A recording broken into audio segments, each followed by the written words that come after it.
నమస్తే, నేను Santosh. Welcome to story board. అహ్మదాబాద్లో ఘోర విమాన ప్రమాదం తర్వాత కూడా పరిస్థితి మారలేదా? తరచూ విమాన ప్రమాదాలు ఎందుకు జరుగుతున్నాయి? విమానం ఎక్కాలంటే డబ్బు, దిగాలంటే లక్కు ఉండాల్సిందేనా? చవకగా సర్వీసుల పేరుతో రూల్స్ పట్టించుకోవట్లేదా? మెయింటెనెన్స్ లేకున్నా క్లియరెన్స్ ఇస్తున్నారా? ప్లేన్ ఎక్కే ప్రయాణికుడికి భరోసా ఏది?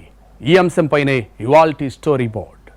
అహ్మదాబాద్ విమాన ప్రమాద దృశ్యాలు కళ్ల ముందు కనిపిస్తూనే ఉన్నాయి. ఇంకా మృతదేహాల అప్పగింత కూడా పూర్తి కాలేదు.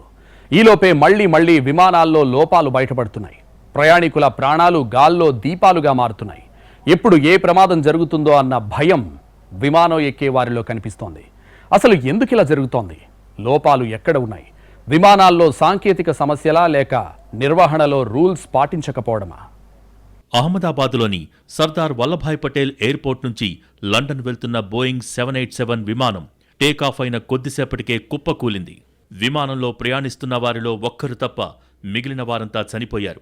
బీజే మెడికల్ కాలేజ్ హాస్టల్పై కుప్పకూలటంతో ఈ ప్రయాణంతో ఏ సంబంధం లేని అమాయక మెడికోలు ప్రాణాలు కోల్పోయారు.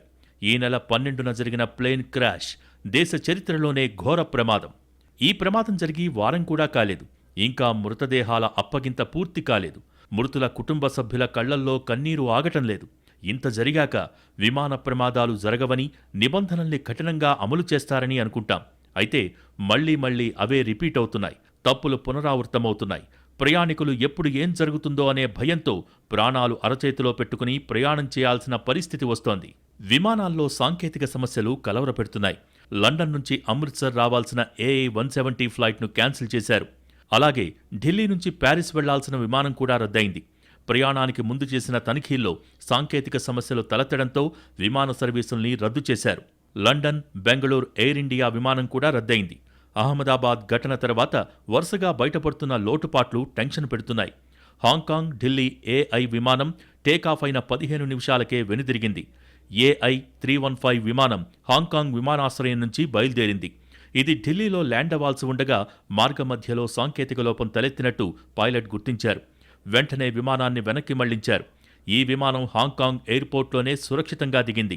ఇక కోల్కతా మీదుగా వెళ్లే San Francisco, Mumbai air India విమానంలో కూడా సాంకేతిక లోపం తలెత్తింది. నేతాజీ సుభాష్ చంద్రబోస్ విమానాశ్రయంలో ప్రయాణికులను దించేశారు. విమానం ఇంజన్లో సమస్య తలెత్తడంతో విమాన సర్వీసును రద్దు చేశారు.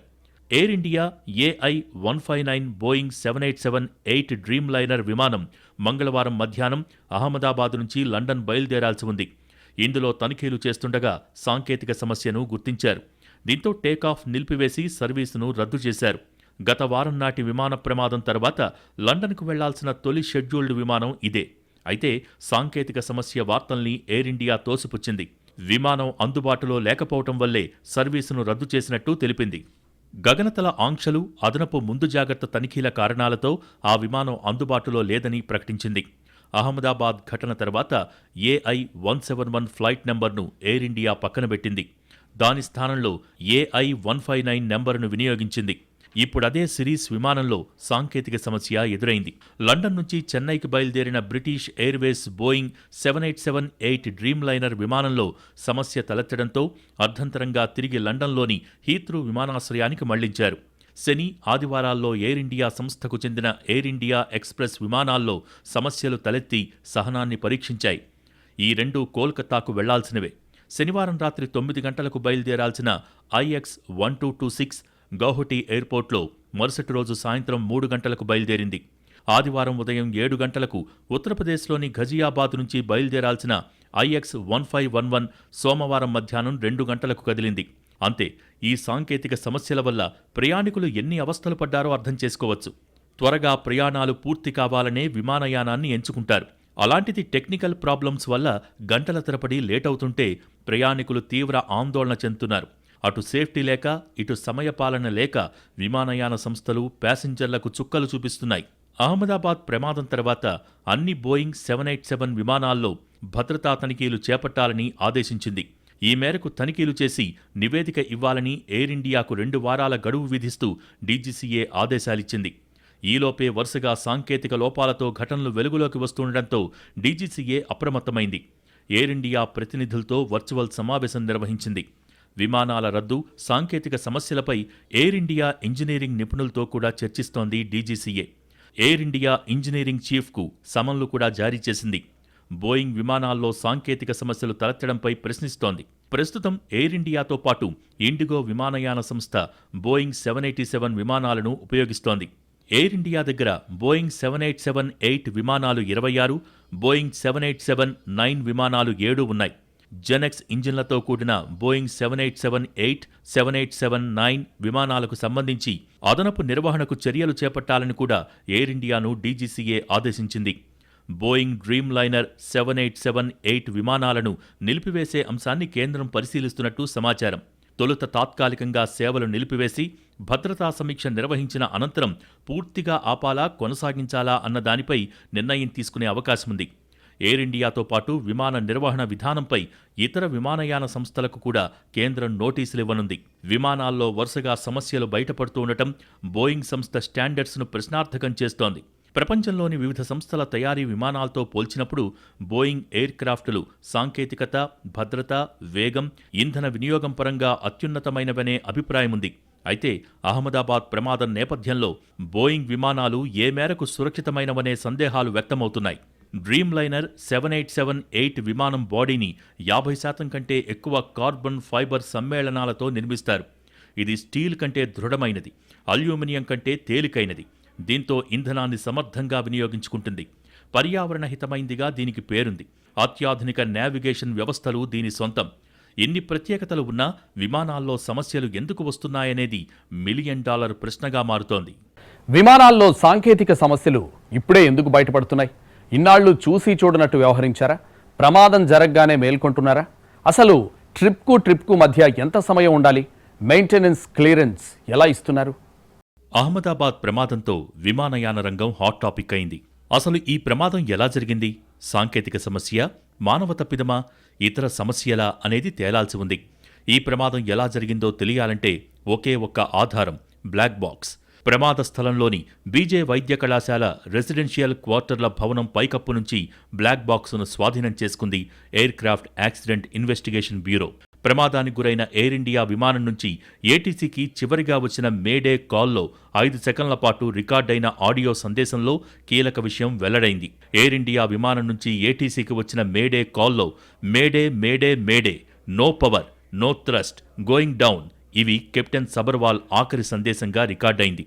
ఎవరైనా పైలట్ నుంచి ఏటీసీకి మేడే కాల్ వచ్చిందంటే ఆ విమానం కూలిపోయే ప్రమాదంలో ఉందని అర్థం.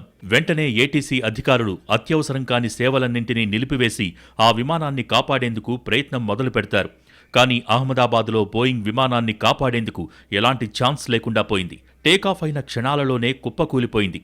బోయింగ్ 787-8 డ్రీమ్ లైనర్ను 2023 జూన్లో సమగ్రంగా తనిఖీ చేశారు. ఈ ఏడాది డిసెంబర్లో తిరిగి సమగ్ర తనిఖీలు చేయాల్సి ఉంది. Aircraft accident investigation bureau ప్రమాదంపై దర్యాప్తును ప్రారంభించింది. US national transportation safety board అంతర్జాతీయ ప్రోటోకాల్ కింద సమాంతర దర్యాప్తును నిర్వహిస్తోంది. ప్రమాదానికి ముందు విమానం కండిషన్ ఎలా ఉందన్నది ఒకెత్తైతే టేకాఫ్ సమయంలో బయటపడ్డ విషయాలు టెన్షన్ పెడుతున్నాయి. 2.5 కిలోమీటర్లు రన్వేపై ప్రయాణించాల్సిన ఎయిర్ ఇండియా విమానం కేవలం 1.5 కిలోమీటర్ దూరం మాత్రమే ప్రయాణించి టేకాఫ్ తీసుకోవటానికి కారణమేంటి? అయితే ఈ విమానాన్ని 8,000 గంటలకు పైగా ఫ్లయింగ్ అనుభవం ఉన్న సీనియర్ పైలట్ నడిపారు. ఇంత తక్కువ సమయంలో టేకాఫ్ చేయటమే ఈ ప్రమాదానికి కారణమా అనేది తేలాలి. అంతేకాకుండా విమానంలో ఏసీ, టీవీ స్క్రీన్లు, విమాన సిబ్బందితో మాట్లాడే పరికరం బటన్స్, సీటుపైన ఉండే లైట్లు ఏవీ పనిచేయలేదని ఒక ప్రయాణికుడు పోస్ట్ చేశాడు. మెయింటెనెన్స్లో ఎయిర్ ఇండియా చూపిన నిర్లక్ష్యం వల్లే ఈ ప్రమాదం జరిగిందని, ఏమాత్రం శ్రద్ధ వహించినా వందలాది మంది ప్రాణాలు నిలిచేవని కొందరి విశ్లేషణ. పైలట్లకు విమానం టేకాఫ్ చేసే ముందు 150 చెక్ లిస్టులను గమనించి ఓకే చేయాలనేది ప్రతి విమాన సంస్థకు స్టాండర్డ్ ప్రొసీజర్ ఉంటుంది. ఇవన్నీ ఓకే అయితేనే విమానం టేకాఫ్ చేస్తారు. ఎక్కడ చిన్న లోపం కనిపెట్టినా టేకాఫ్ కాదు. సాధారణంగా ఒక విమానంలో 50,000 వరకు విడిభాగాలు ఉంటాయి. వీటిలో ఏ ఒక్కటి పని చేయకున్నా విమానం ప్రమాదానికి గురవుతుంది. అయితే నిన్న ప్రమాదానికి గురైన విమానం 1 నిమిషంలోపు టేకాఫ్ అయి వెంటనే ప్రమాదానికి గురైందంటే విమానంలోనే ఎక్కడో లోపం ఉందని అనుమానాలు పెరుగుతున్నాయి. విమాన ప్రమాదాలకు ప్రధానంగా సాంకేతిక లోపాలు, వాతావరణం బాగోలేకపోవటం వంటివి కనిపిస్తూ ఉంటాయి. విమానంలో 2 ఇంజన్లు సాధారణంగా విఫలం కావని, ఫ్యూయల్లో సమస్య ఉంటేనే అలా జరుగుతుందని అంటున్నారు నిపుణులు. టేకాఫ్ పూర్తి కాకముందే, విమానం నిర్ణీత ఎత్తులో పైకి ఎగరకముందే కింద కూలిపోయిందంటే పైలట్ల నియంత్రణకు కూడా సాధ్యం కాని ప్రమాదం జరిగిందనే అర్థం. Cockpit voice recorder black box decode చేస్తే తప్ప అహ్మదాబాద్లో జరిగిన విమాన ప్రమాదానికి ఖచ్చితమైన కారణాలను చెప్పలేం. బోయింగ్ 787 లోపభూయిష్టమని, ప్రయాణికులకు ప్రమాదకరమని సలోహ్పోర్ అనే విజిల్ బ్లోయర్ ఏడాది క్రితమే హెచ్చరించారు. 2009లో 787-8 డ్రీమ్ లైనర్ ప్రపంచంలో వాడుకలోకి వచ్చినప్పట్నుంచి జరిగిన తొలి ప్రమాదం కూడా ఇదే. బోయింగ్లో సేఫ్టీ కల్చర్ లేదని సలేహ్పూర్ అనే విజిల్ బ్లోయర్ 2024లో యుఎస్ సెనెట్ ముందు వాంగ్మూలమిచ్చారు. బోయింగ్ 787 లోపభూయిష్టమని, ప్రయాణికులకు ప్రమాదకరమని ఆయన హెచ్చరించారు. బోయింగ్ క్వాలిటీ ఇంజనీర్గా పనిచేసిన ఆయన డ్రీమ్ లైనర్స్ తయారీ లోపాల కారణంగా విమానం పదే పదే ప్రయాణించిన తర్వాత ముక్కలైపోవచ్చని, సమస్యలను పరిష్కరించకుంటే విమాన ప్రమాదంలో వందలాది మంది ప్రాణాలు కోల్పోవచ్చని తన వాంగ్మూలంలో పేర్కొన్నారు. 787 మెయిన్ బాడీ ముఖ్యమైన భాగాల మధ్య ఖాళీలు ఉన్నాయని, ఇందువల్ల విమానం 2 ప్రధాన జాయింట్లలో సమస్య తలెత్తి సమయానికి ముందే వైఫల్యానికి దారితీసే అవకాశం ఉందన్నారు. హడావిడిగా విమానాల నిర్మాణం జరుగుతోందని, ఓవర్టైం పనిచేయాలని ఉద్యోగులపై ఒత్తిడి ఉందని, aircraft system, function system testing, electrical system టెస్టింగ్లలో ఈ ఒత్తిడి ఎక్కువగా ఉందన్నారు. ఇప్పుడు బ్లాక్ బాక్స్ వాయిస్ సిస్టమ్ డేటాను పరిశీలిస్తే బోయింగ్ డ్రీమ్ లైనర్ తొలిసారి కుప్పకూలటానికి కారణాలేంటో, గతంలో విజిల్ బ్లోయర్స్ నుంచి వ్యక్తమైన హెచ్చరికల్లో నిజమెంతో తెలుస్తుంది. అప్పుల్లో కూరుకుపోయిన ఎయిర్ ఇండియాను 3 ఏళ్ల క్రితం కొనుగోలు చేసి తిరిగి గాడిన పెడుతున్న టాటా గ్రూపునకు అహ్మదాబాద్లో చోటు చేసుకున్న అతిపెద్ద విమాన ప్రమాదం పెను సవాళ్లను తెచ్చిపెడుతోంది. పాత విమానాల్ని అప్గ్రేడ్ చేయటమే కాక కొత్త విమానాలకు ఆర్డర్ పెట్టి ఎయిర్ ఇండియాను గాడిలో పెట్టాలని ప్రయత్నించింది. 2022 జనవరిలో ప్రభుత్వం నుంచి ఎయిర్ ఇండియాను టాటా గ్రూప్ తిరిగి తన చేతుల్లోకి తీసుకుంది. అయితే అప్పట్నుంచి అనేక సమస్యలు ఎయిర్ ఇండియాను వెంటాడుతున్నాయి. ఎయిర్ ఇండియా విమాన సర్వీసులు తరచూ ఆలస్యమవుతున్నాయనే ఫిర్యాదులు ప్రయాణికుల నుంచి వస్తున్నాయి. 2024లో సగటున 46 నిమిషాల ఆలస్యంతో బ్రిటన్లో సమయపాలన అంశంలో అధ్వాన విమానయాన సంస్థగా ఎయిర్ ఇండియా నిలిచింది. ఎయిర్ ఇండియా పాత విమానాల్లో లోపలి భాగాల నవీకరణ కోసం $400 మిలియన్ గ్రూప్ కేటాయించింది. అయితే అవసరమైన పరికరాల సరఫరా ఆలస్యమవుతోంది. ఇప్పుడు వరుసగా విమానాల్లో సాంకేతిక సమస్యలు బయటకు వస్తుండటం ఎయిర్ ఇండియాకు డేంజర్ బెల్స్ మోగిస్తోంది. బోయింగ్ విమానాల్లో లోపాలు ఉన్నాయంటున్నారు. సాంకేతిక సమస్యలు వస్తున్నాయని విమానాల్ని ఆపేస్తున్నారు. ఇంటర్నేషనల్ ఫ్లైట్స్లో కొంచెం బెటర్. ఇక డొమెస్టిక్ సర్వీసుల గురించి చెప్పనవసరం లేదు. తక్కువ ఖర్చులో విమానయానం అని పాలసీలు తీసుకొస్తున్నారు. సరే, అవి ఎంతవరకు సమర్థంగా ఉన్నాయి? మన విమానయాన పాలసీని ఇంకా పర్ఫెక్ట్గా ఎలా మార్చాలి? కాలం చెల్లిన విమానాలు, సర్వీసింగ్ చేయని ప్లేన్లు, ఏ క్షణాన ఏదైనా జరగొచ్చా? అహ్మదాబాద్ ఘటన తర్వాత బోయింగ్ డ్రీమ్ లైనర్స్పై అనుమానాలు తలెత్తుతున్నాయి. దీంతో ఈ ప్రమాదంపై మన దేశ దర్యాప్తు సంస్థలతో పాటు బోయింగ్ కూడా ఇన్వెస్టిగేట్ చేస్తోంది.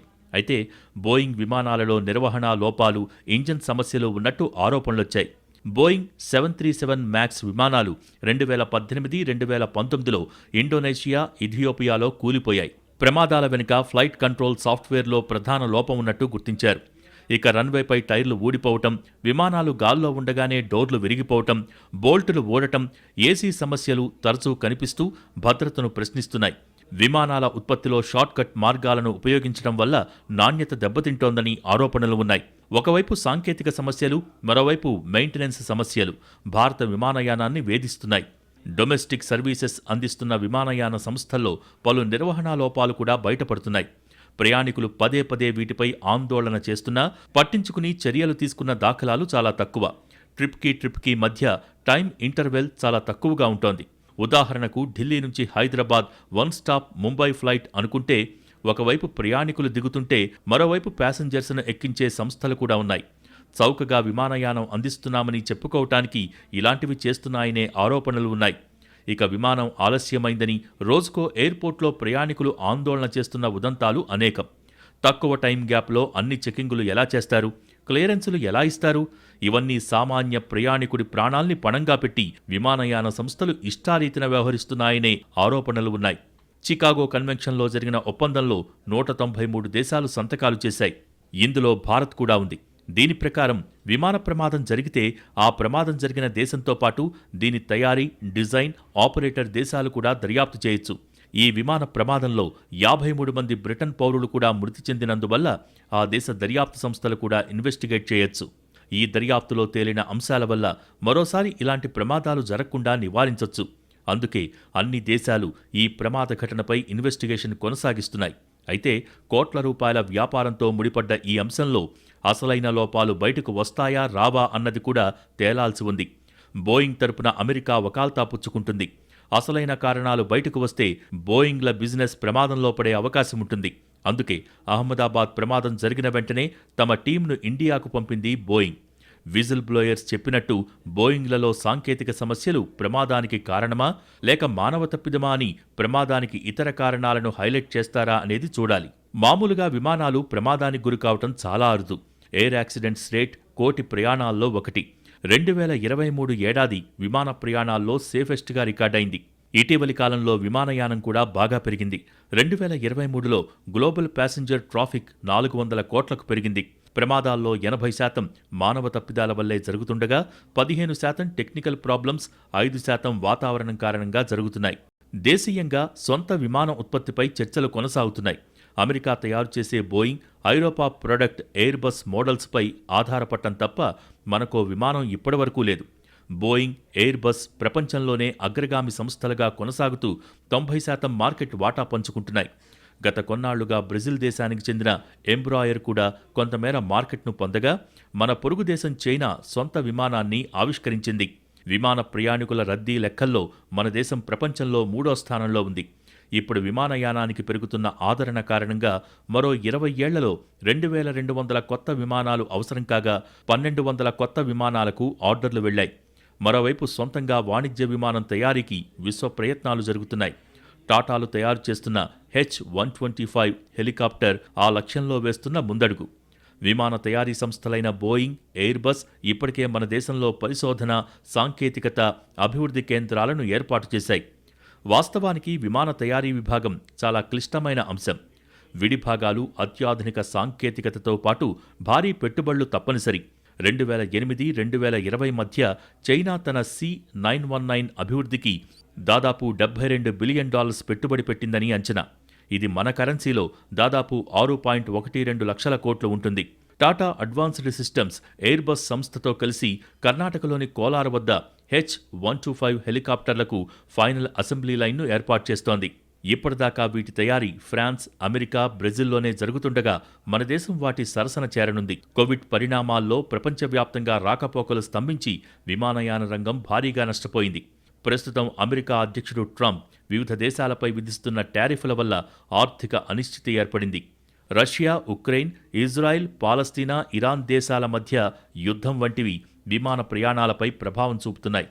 ఇలాంటి సమయంలో అహ్మదాబాద్ ప్రమాదం విమానయానానికి మరో సవాల్ విసిరింది. ఈ ఛాలెంజ్ను ఎదుర్కొని లోపాలను సరిదిద్దుకున్నప్పుడే ప్రయాణికుల ప్రాణాలకు భరోసా ఉంటుంది.